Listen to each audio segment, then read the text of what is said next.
the purpose of this panel is to actually make an effort to give you all an opportunity to interrogate and ask questions to jurisdictions who have been struggling with these issues, acknowledging that they are not perfect or have not arrived, but that there may be lessons to be learned. So we're going to ask the jurisdiction from Oakland to come.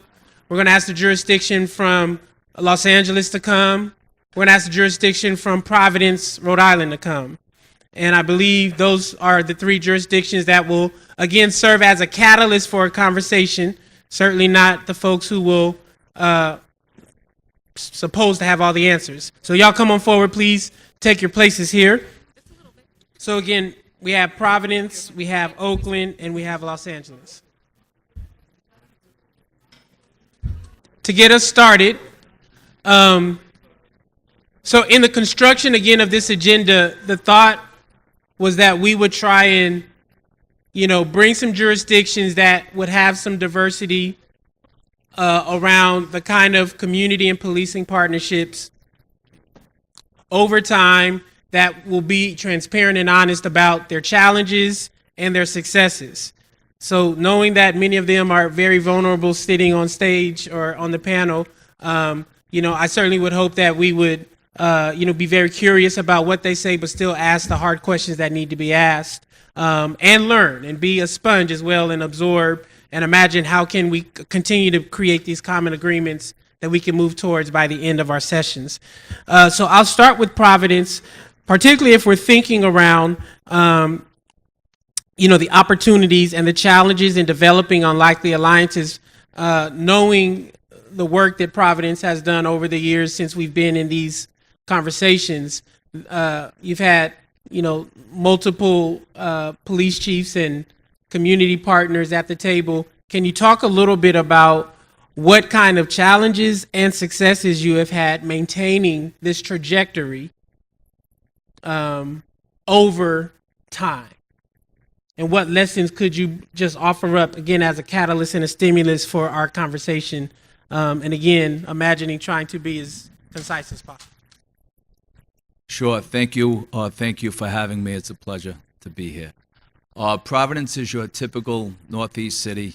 We're very densely populated. I believe we're the 11th most densely populated city in the United States. We're a little under 200,000 people in 18.1 square miles, which is pretty tight. But we're very similar to all the New Jersey cities, Newark, Camden, Jersey City, and probably considered a very busy precinct of the NYPD. So we're a small city, but we have all the issues and problems and struggles and challenges of a big city. About 12 years ago, we decentralized our police department and we went to a district approach with district commanders, and there was a complete transformation of the police department, and I have to give credit to a former Colonel Chief of the Providence Police Department, Dean Esserman. He brought that all to the city, and I'm proud to say it was an evolving process over the years, and I'm proud to say that we've kept everything that Dean Esserman brought to the city, and we've grown on that. Our relationships have grown. Our partnerships have grown. I'm sorry? No. The partnerships have grown, and we're doing a lot, but still we struggle, and we're challenged with the issues in the community. And it's not all about the numbers, and the problem with being on a panel in the afternoon, much has been said already, but I agree with Commissioner McCarthy, whereby it's not about outcomes. It's not about outputs, it's about outcomes in the community. And we've done well. Our numbers are fantastic in the city of Providence with the CompStat, but still we struggle with some of the issues in the community. And our partnerships are strong. There are some naysayers in the community, and we continue to be transparent to people who question our authority, and I think that's important. And we invite them to our command staff meetings every single Tuesday. We have all the district commanders and members from the community, including the press, which I think is not common around the country. We're very open to the press, and they write about us in a very open fashion, and we're okay with that. So the struggles that we continue to have are with recruiting members from the minority community and make ourselves a more diverse and reflective police department. I think that's important. And this last session, we've had a political administration the last 4 years that has allowed the police department to drop from 500 strong to a little under 400 strong.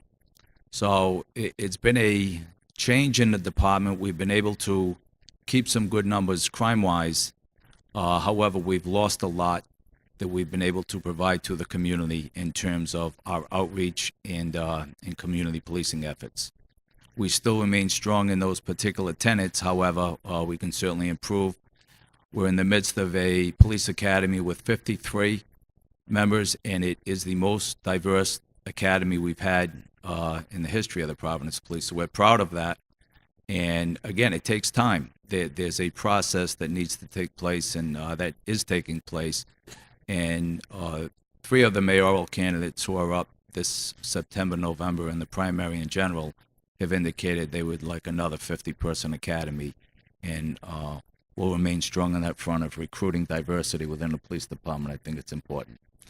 So with that, I'll push it to our community partner, a very strong community partner. We have many, and probably our strongest partnership over the years has been with Teny from the Street Workers Gang Intervention Unit.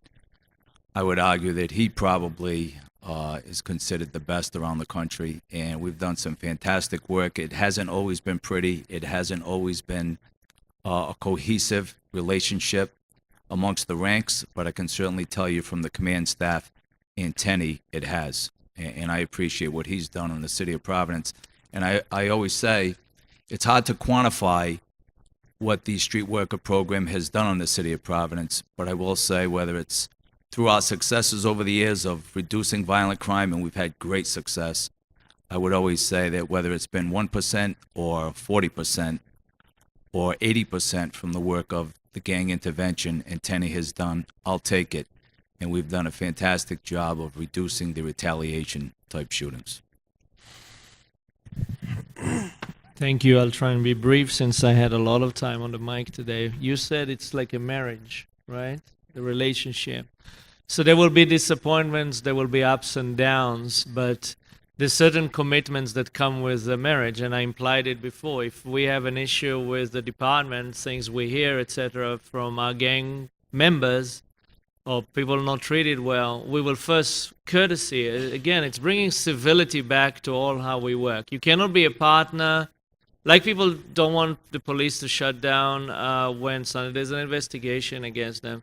We cannot be just running to the press the moment we're feeling they may be let down the community too. So there's a certain restraints that go with a relationship. Otherwise, it's not a relationship. So there will be issues that we will address first internally, and we will say, you really do need to look into this or that, because this frustrates the community. I think it's a fair heads up, and there's it also implies a trust that the chief, sometimes I'm not running always to the chief either. It's not fair to his staff, right? It's trust that he appointed people that are empowered as well. Somebody's saying, what's the right level to approach someone and says, maybe it's in the gang unit or in the school or a district. I will call a lieutenant in the district, says, or a sergeant. You need to look about that. It doesn't need to go up to the chief, because then it puts everyone in a defensive mode as well. So that's what long-term relationship bring. People asked the question about, and LA spoke very well today about that relationship. What are we expected to? Here is a really successful relationship between a street worker program and a police department or an institute like ours. A third really don't like us from the police department. A third don't really care. And a third really were converted into our ways. That's great success. We got to also be realistic about what success is. Now, the police, to some extent, is a paramilitary unit. In some level, they carry a gun and they expect to potentially be shot at night. It's a different mindset. They're not just thinking about how to be friendly with us or care about ex-offenders making violence go down. So if the chief cares about what we do, some of it command, certain lieutenant, district commanders, certain sergeant, and certain patrol, that's pretty good. And when I drove around for 5 days in LA, that's what I heard also from there. You know, as long as the sergeants are buying into what the interventionists are doing, they're not going to convert the whole LAPD to believe in interventionists. But if enough people know, if it got to the rank of sergeant, then the relationships, and we have now sustained it when Chief Esserman left for New Haven and Chief Clements took over. We've now sustained the relationship. Again, those transitions are important. New mayor we had, those a different structure in the city. How was that? We had certain units when buying into us as much. We had to work on it again, like a relationship. It didn't get all in the speed that I wanted, not all in the speed he wanted. And there were some people in the community again who questioned us as well on our close relationship. Philosophically, we follow Martin Luther King, and in that level, building the beloved community, no one is excluded. That means the police is not excluded either. Not everyone likes that, but that's the philosophy we believe in. Please.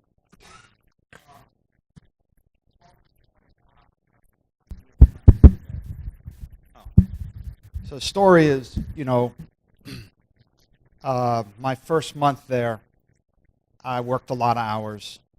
I guess one night it was a midnight shift, and I'm taking out some tough detectives, gang squad, to hot dogs and French fries at this midnight joint. And I took out Teny's team, and we're both sitting either side of the booth, and you could sense the tension, as you might imagine. But as a new chief, you really think you know so much more than you do. Even some old chiefs seem to feel that way. And I finally realized what was going on, which was my side of the table had arrested his side of the table 1 for 1. And it was a tough relationship. But I think what's most telling is to ask Hugh Clements to talk about his transformation. This is the toughest cop Providence has. Union board member, probably the most respected, most famous homicide detective. I found him as a lieutenant. I promoted him 3 times. And I made him my first district commander in the toughest, poorest, most dangerous square mile in the city of Providence, New Hallville. And the greatest compliment I ever got in my life was when he said once that, I think this stuff might be working. But what I'm curious about is if he tell the story of how he goes from union leader to homicide detective to the first district commander in Providence, why it transformed you. What happened? You didn't come in embracing it. I hate when he talks about me. Because you deserve it. I'll say this,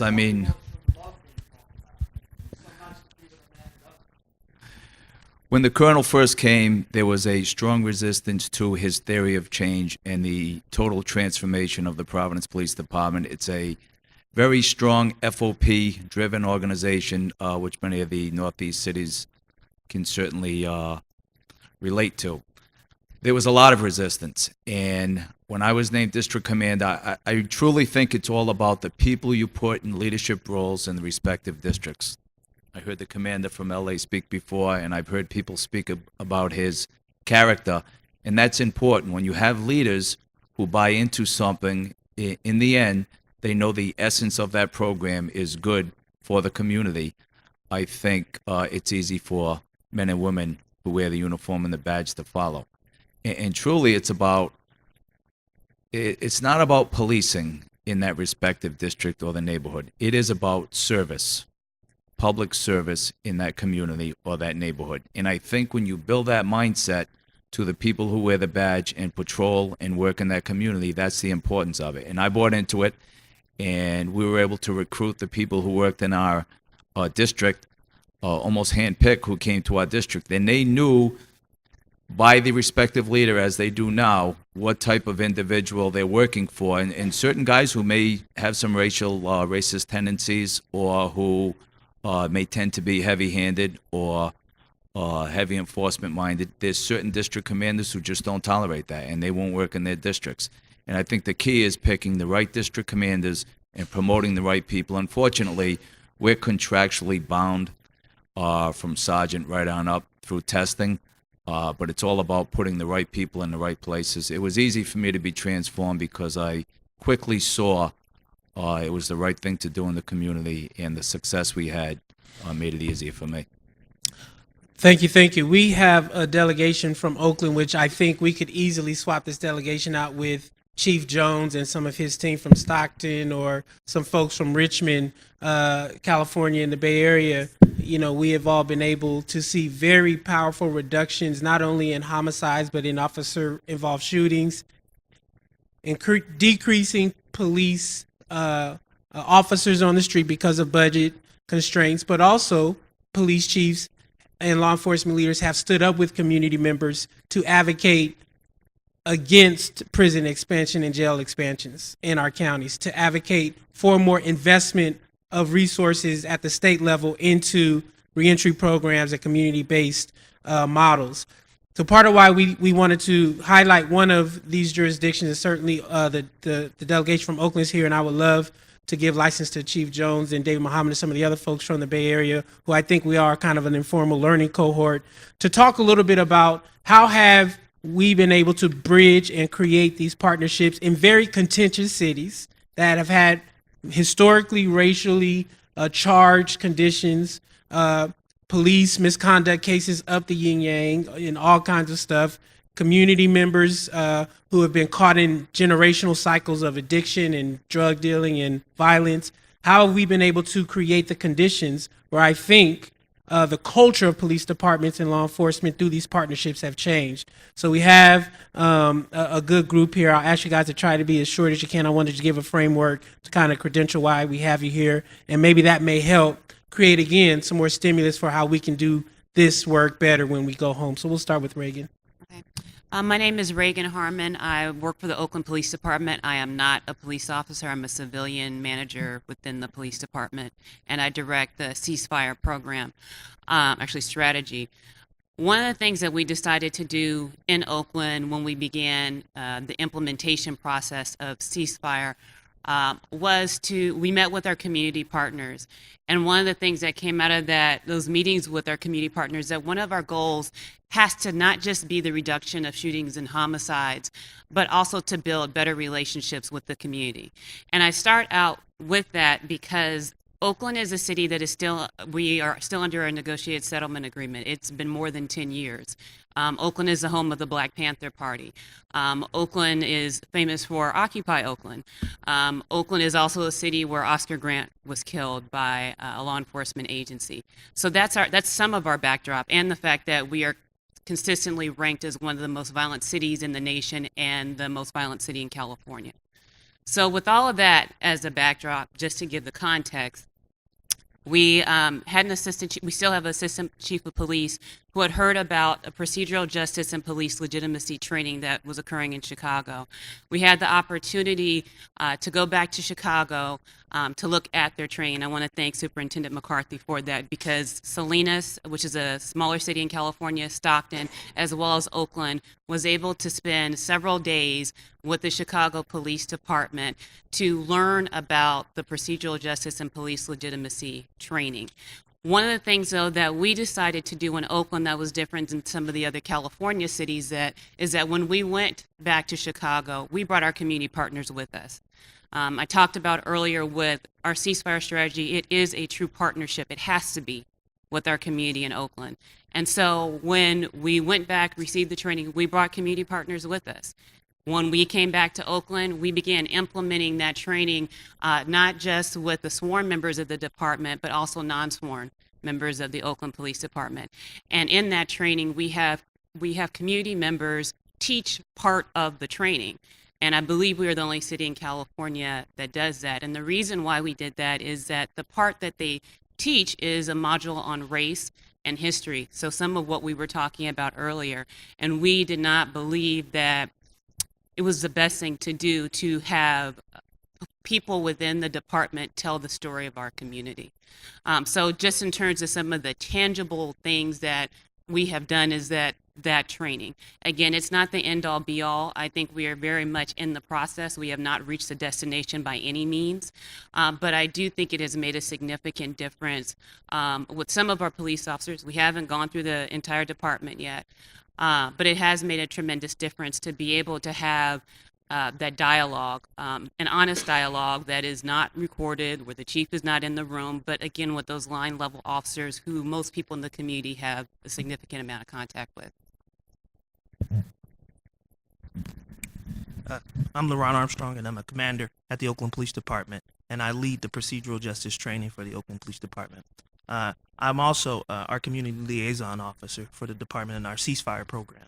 And so what I really do is work closely with Mike McBride and a group of clergy members as an advocate on behalf of the community. And so what we do in Oakland is that when we have a major incident occur, that group of clergy that we work closely with, we immediately contact that group. That group gets a call from the chief of police, and he speaks directly with them about this issue that's come up. And then we have a meeting and we discuss these issues, and we talk about how what the department's approach is going to be to this issue. And so our partnership goes beyond just our ceasefire work. It goes into everything that we do. When I had the opportunity to write our proposal for Ms.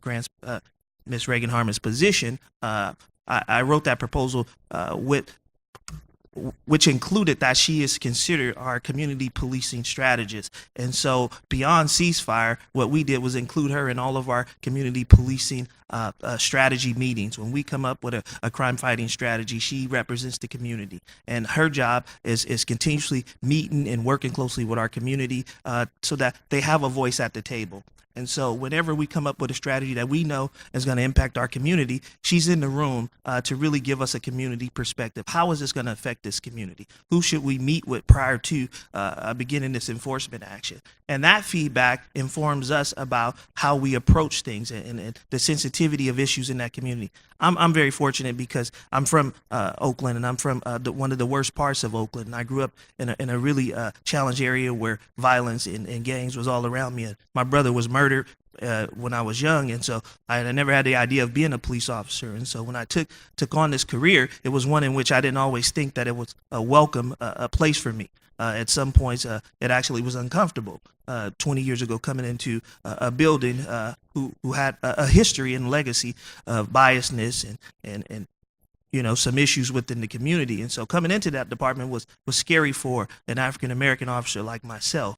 So I think when you talk about the issue, like we talked about race and about partnership, it's so important to recognize that inclusiveness is important. And meaning that the advantage, sort of like to what Commander Scott talked about, was that my experience with growing up in a certain area allows me to have a conversation that other people can't have. My family and all my relatives and friends living there allows me to see things from a different perspective and be able to reach a level of trust within that community that some people may not be able to do. And that's why it's so important that we're inclusive. And one of the things that I do as a member of the Black Police Officers Association for the Oakland Police Department is work with community-based organizations to have conversations that they probably wouldn't feel comfortable with our regular union. Conversations that our union won't have with that segment of our community. And so I think David Muhammad, who is a community advocate that everybody respects, and I work closely with David to try to reach the community and have that conversation. But I have a chief that's open to me bringing back what I've taken from those conversations so that we as a department can be informed about our community. And so I really do play that bridge in between the police department and the community within the city of Oakland. I'll say very briefly, my name is Ben McBride. I've been a clergy person in Oakland for the last 15 years. I would say that the successes that we've been seeing in the city of Oakland, particularly around reducing homicides, has been astounding, with the partnership of police working with the community. Our first year that we did the ceasefire program, we saw near 30% reduction in homicides, which amounted to 40 lives less lost than the year before. This year, looking at another potentially 30% reduction, which would mean in 2 years that the homicide count of Oakland would be reduced by 50%. So it'd be a huge, kind of result from a lot of work that has been going on, but it has not been easy. I mean, in the middle of that, we still have had the legacy that's been discussed. We've, I think the last officer involved shooting that we had was probably about 15 months ago. But because of the relationships that had begun to be built, we were able to kind of navigate those waters through relationship. But even building relationship between the police department and the community took a lot of time. We have to remember that for the city of Oakland, we had 3 police chiefs in 3 days. So when you think about the level of instability, right, and the level of frustration on the behalf of the community who's fully engaged in this work in a volunteer context, to have that level of instability was very challenging. At a certain point, one of our interim chiefs, I remember sitting in a meeting where he said, I have 2 equal issues in the city, robberies and homicides. That was deeply offensive to us as community members, because we have a tendency to feel like our young men were worth more than an iPad. And so we just had this, and certainly we can make an argument to say, well, that wasn't the conversation that he was having, but we saw even within those conversations all the room that needed to go to really understand, how do you have conversations about life? I get the opportunity to participate a lot with the procedural justice training. I think one of the good things that's helped our relationship with community to police in Oakland has been that we don't just have settings where only law enforcement individuals are training law enforcement individuals. We actually bring in community members to participate in the procedural justice training that kind of lends away from the somewhat paternalistic structures that exist where only police officers are able to dictate to other folks what we all need to understand. And so, one of the last things I'd say is that, we found here in the city of Oakland was that we needed to have genuine partnership. And genuine partnership means that everyone is an equal at the table. And so in the same way that our law enforcement officials should be able to say hard things to community members, we as community members want to be able to say hard things to our law enforcement partners and be able to hear that in the spirit of listening longer than it is comfortable, so that we can build the kind of relational equity that we need to really forge change going forward. To pause for just a few quick questions, if anyone have questions for Oakland, and then we'll end with our LA delegation. Yes.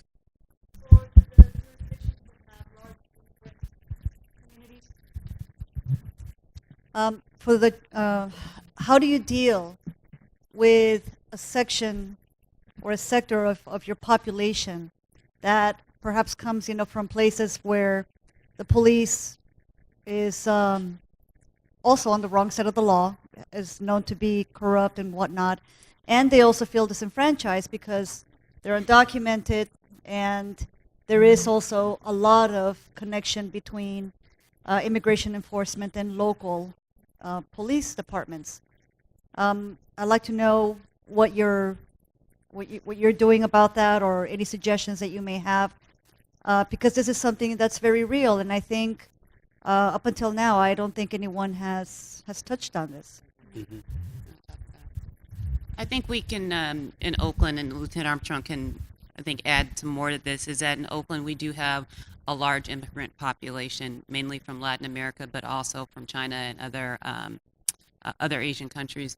And at least as it pertains to procedural justice class, in one of the modules where we talk about race, we also talk about the experience of the immigrant community, and that's some of the challenges that they have experienced in the countries that they come from, and then how that plays out in the United States, and specifically in Oakland. So there is dialogue around that. I do think, though, that one of the really great programs we do have that has been in place for a long time is actually in our Chinatown community, where officers are stationed in that community who their job and the responsibility is to really build relationships with the community. They're there all the time. They help young people apply for college. They do a lot in terms of just building relationships. We talked about relationships a lot. They do a lot of that. They have a huge award ceremony every year. A lot of our Asian officers come from that Chinatown community because they've worked with Chinese officers who know them, who know their families. So I think that is probably one of the better programs we have in the immigrant community. I don't see that we have a similar and a strong program in the African American or Latino community. Can I just make a point of privilege? I think from the community side, one of the things we've been doing in our organizing work is actively pushing back against the Obama administration's, high deportation through ICE and all these, like, publicly putting our leaders who in many respects are often very vulnerable by coming out to public actions to say that not only are these laws unjust, but we demand that our local police agencies do not participate in the Secure Communities Act, et cetera, et cetera. And we think that part of that ability to have not only relationships, but a base of people that are willing to stand up publicly makes it easier for our county and other folks to actually say, we will opt out of ESCOM rather than participate in, perpetuating this kind of criminalization of immigrant families and bodies in such a large manner. So I just wanted to add that as a community member, because I think part of what we are understanding and believing that when you have a powerfully organized community, you can indeed stand against or with law enforcement in ways that build the power to create the kind of accountability or policing relationships that we all want and that we all are looking for. So I just wanted to add that just as a community member as well. Why don't we move to our LA delegation really quickly, and then we'll leave the last, I'd say 20 or so minutes to try to facilitate a conversation about kind of what we're hearing and also about what are other challenges or opportunities we imagine are coming up as we listen to this delegation. So please, LA, since you all have indeed been on at the front for a while, let's really try to be as concise as we can.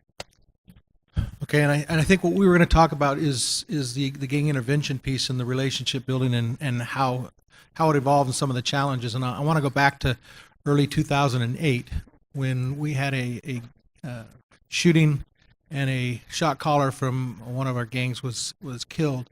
And the follow-up after that in retaliation shootings, within 72 hours, we had 17 people shot, 11 dead, and 6 wounded.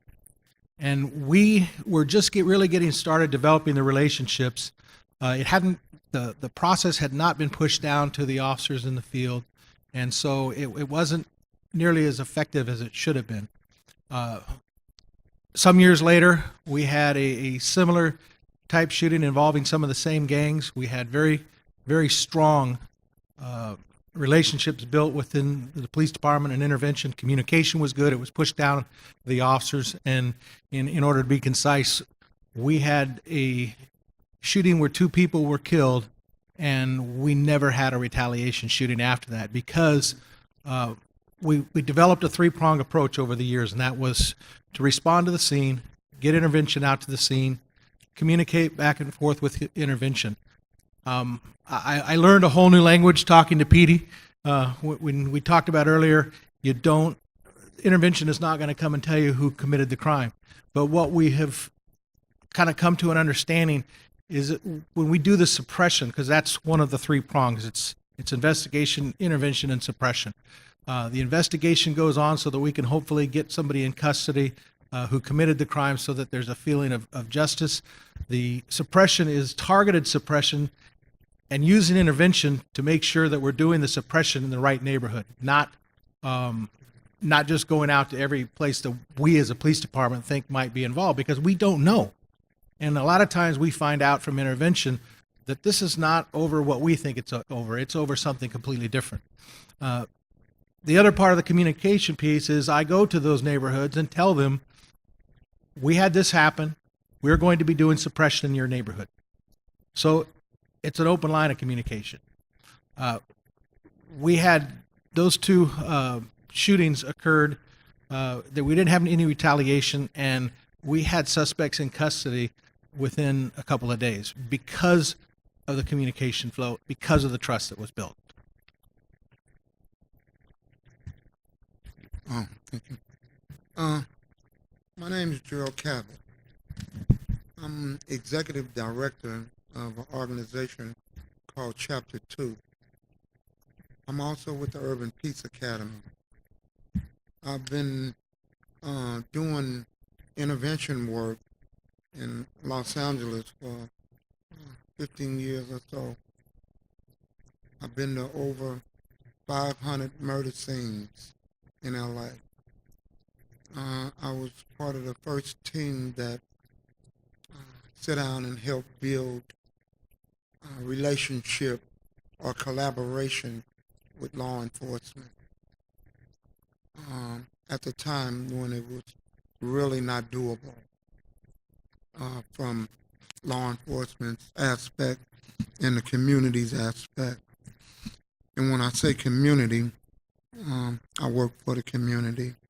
I represent the community in all of the issues, and I'm able to take that message back and clearly explain it to law enforcement about their needs and their wants, or go back and tell the community what law enforcement is saying and what's going on and how to be transparent about that. When there's things that go on with murders and the different things that happen in the community, most of the time, community don't understand why 6 or 7 people standing together are getting pulled over, thrown on the ground, searched, and whatever. But there are protocols and things that law enforcement that we have learned some of, and the community knows none of. Law enforcement knows even better. So we kind of have to be bilingual with explaining this to the community, because they don't got a clue. All they know is little what's-his-name is on the ground, the other one got his hands up, and the police is pointing guns at him while they laying down. But they're not sure about why or what's going on, because law enforcement not so sure, they don't get out and explain these issues or none of that. Most of the time it's they need you to get back, give us some space, let us do our due diligence. We explain these issues the best we can, especially in the time of crisis response. Crisis response, you get people up to the yellow tape, family members who may want to know if this is really their child or their brother or their sister. You got neighborhood cats just standing on the other corner, and they really don't care who it is. They got somebody down in their hood and they mad. And we got a whole lot of stuff going on here. So all of this, police is looking around. It's 300 people out there. They don't know who to trust and any of this. So it's our job to come make things crystal clear as we possibly can, to take things from this level down. We have to help de-escalate the stuff that's going on. If we there a few minutes and the things go from here to here, we got a problem, no doubt. So doing all of this, we started this collaboration. The first meeting that I went to with law enforcement, and there's a couple of people in here that were there when this started. One of the deputy chiefs and captains and higher up and stuff came, and they came with like bodyguards, and everybody had their hands on their pistols and looking funny, and all the intervention and ex-gang members and stuff is looking like, at this point, look, whoa, this is not going to work. But we sit down, and on both sides, at the end of our conversations, we understood a little that we all wanted the same objective. We wanted to save lives in our community. Law enforcement never got that from us at first because we never offered that. We did an intervention. They did what they did. We did what I did. And we never had a word. With this, we met and we met and we met and we met, and then there was a plan. With this plan came the city's involved, law enforcement involved, interventions involved, and we call it the triangle. So now we can talk to the city because we weren't ready to talk to law enforcement. But we can talk to the city can talk to law enforcement, and they're going to relay this message back. The messages got better. The response to the murders were better. The license to operate is what was talked about earlier, and we would get that to the right people with those licenses to operate for those specific communities because of the information that we get now.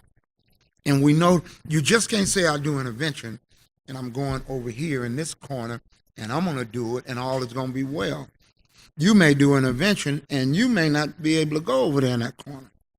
That may not work.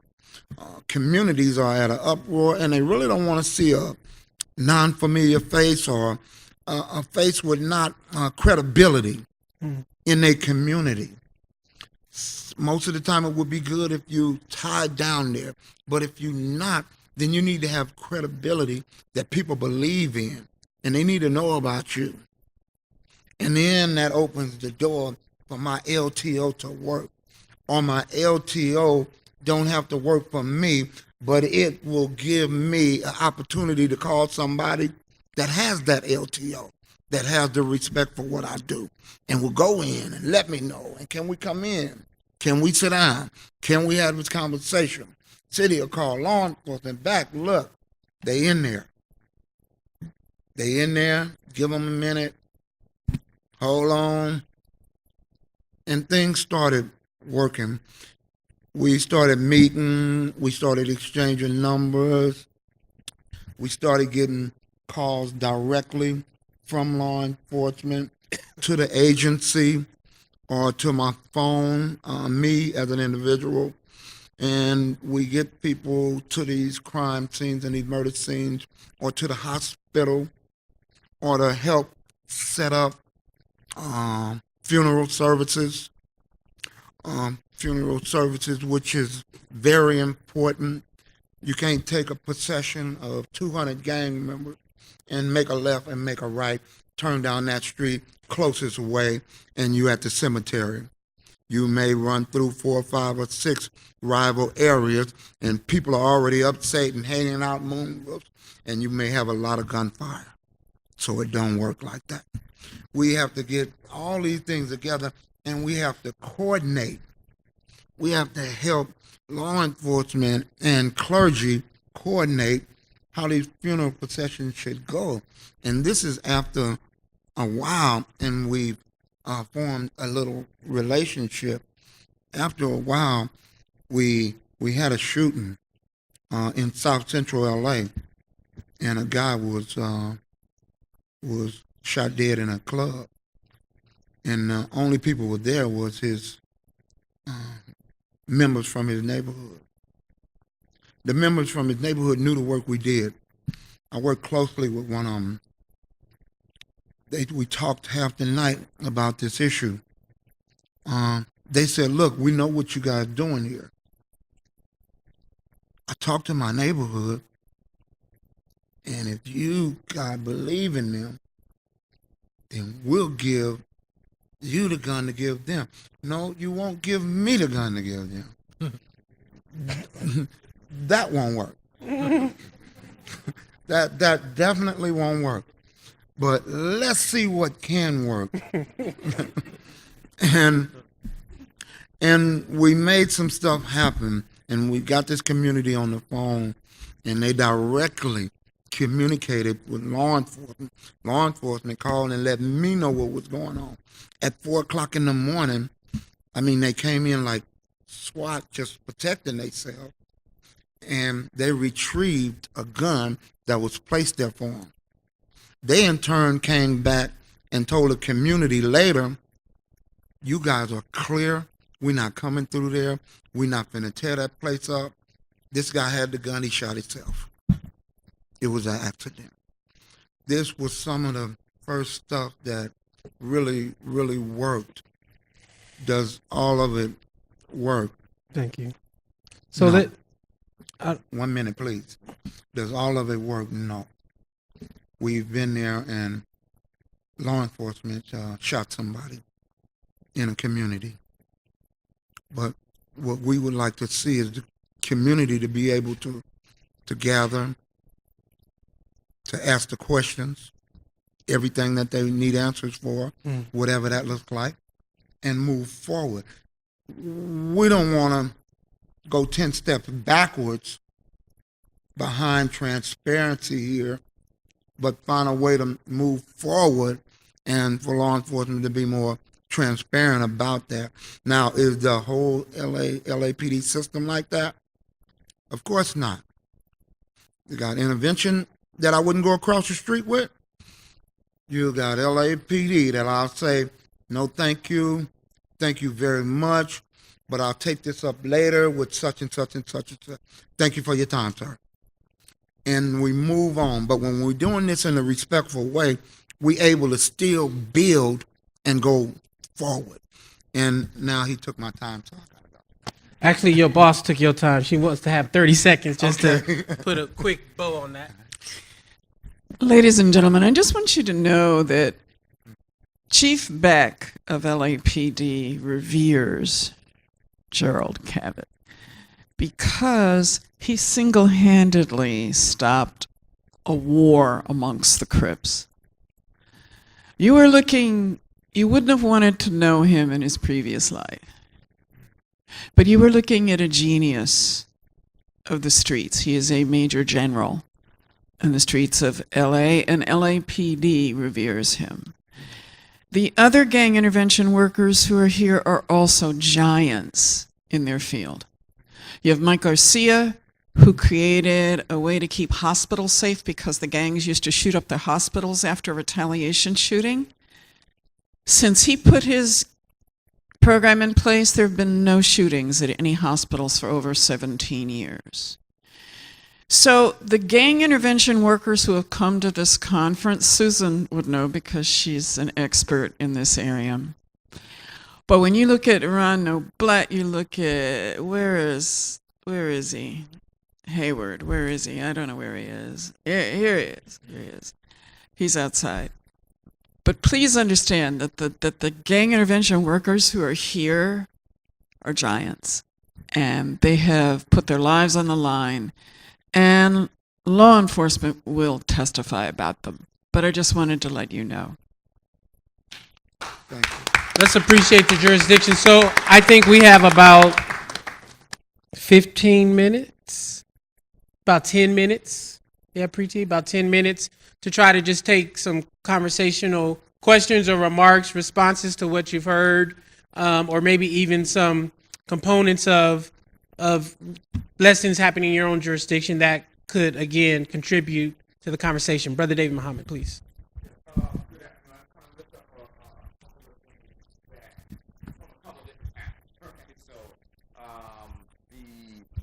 The three things in California, Richmond, California, Oakland, and Stockton, this issue of, and I just want to tell a quick story about Oakland. So 10, I guess it's been 15 or maybe years ago or more, there were two ballot initiatives in the city. One would have brought more gang intervention and programs on the ballot, one more police, right? And to raise the taxes, you need 2/3 vote. And neither were passing, right? And someone had the brilliant yet simple idea of putting the two together.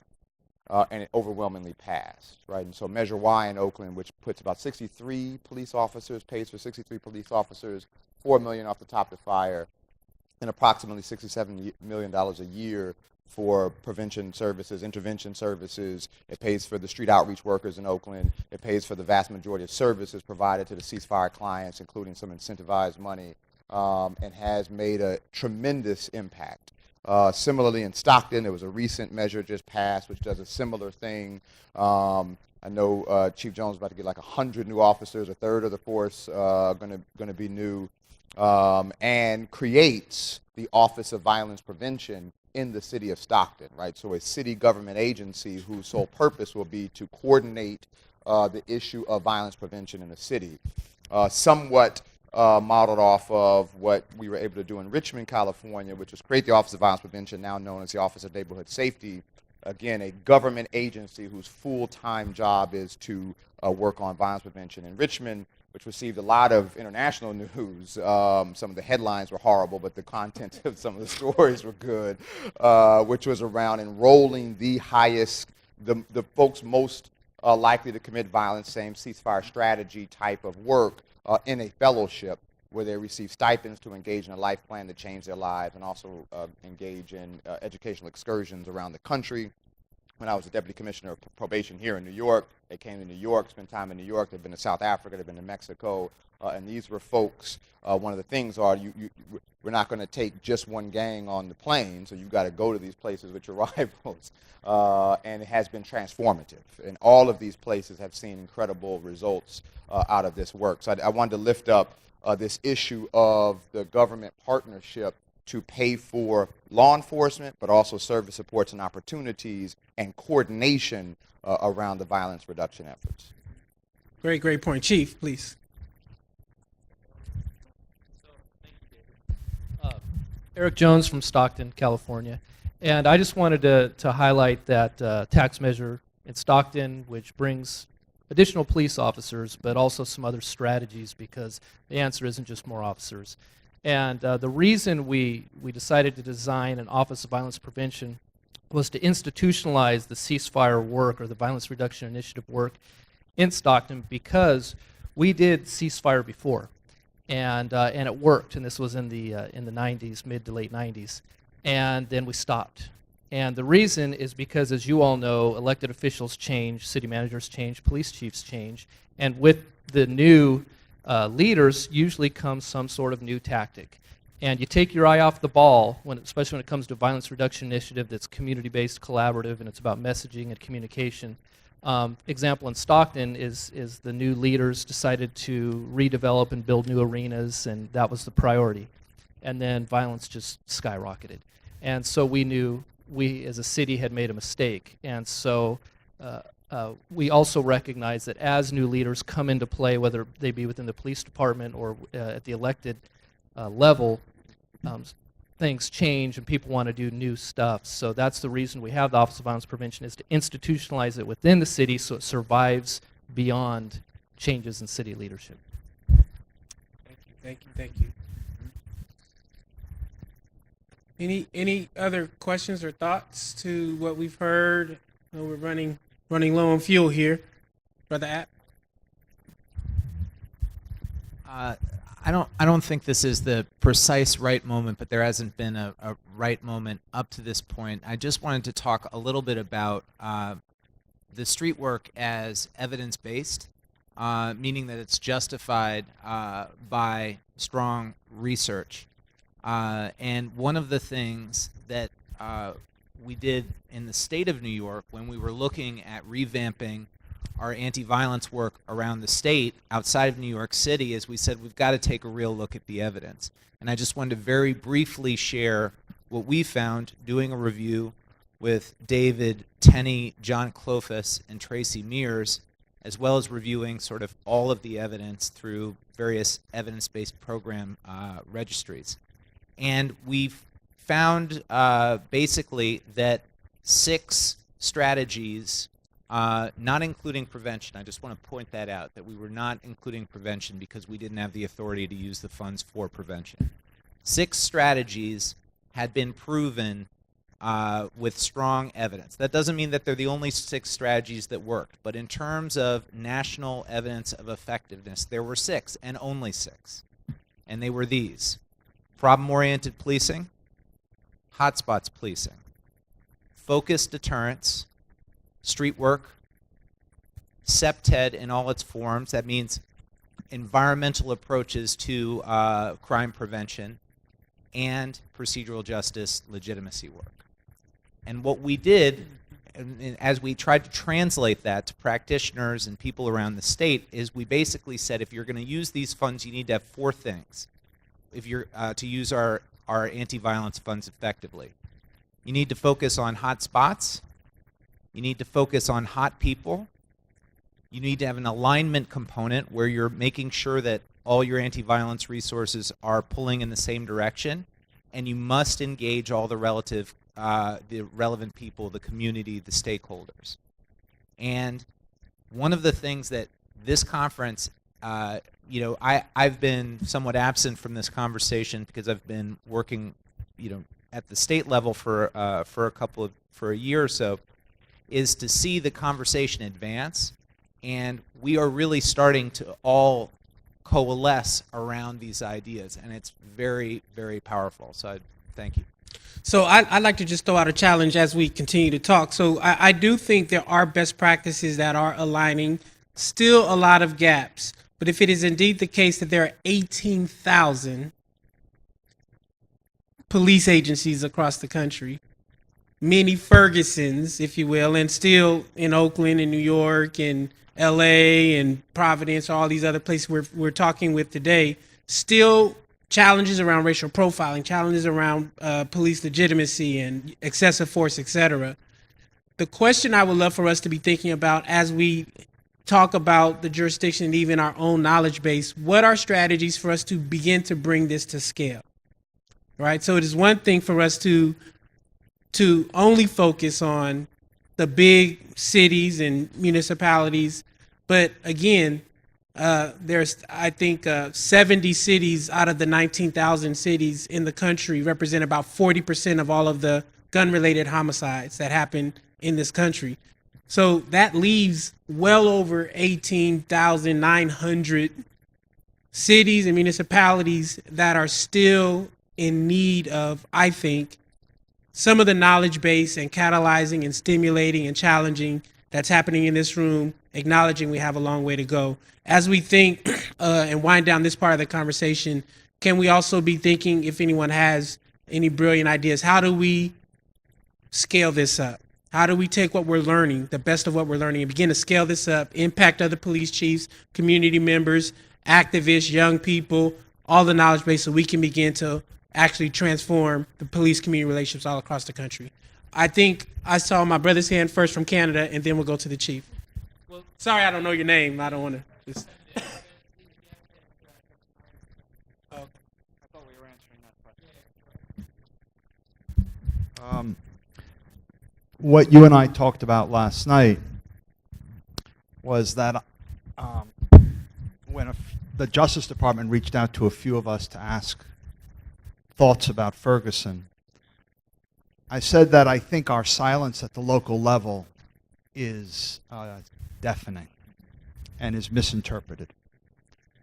And that I remember being a little boy in the 60s, and the federal government had to come in to local communities to bring the moral, ethical outrage to that community as if that community didn't have a voice itself.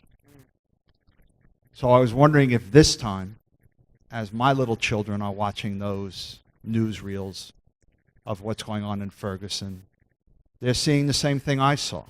The federal government's coming to town.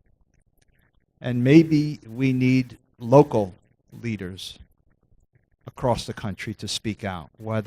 How they do that, I'm sure someone could craft the right way.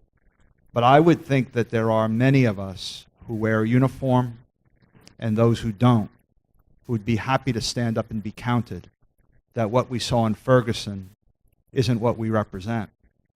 And in fact, if anything, those police officers in Ferguson were pointing the guns in the wrong direction.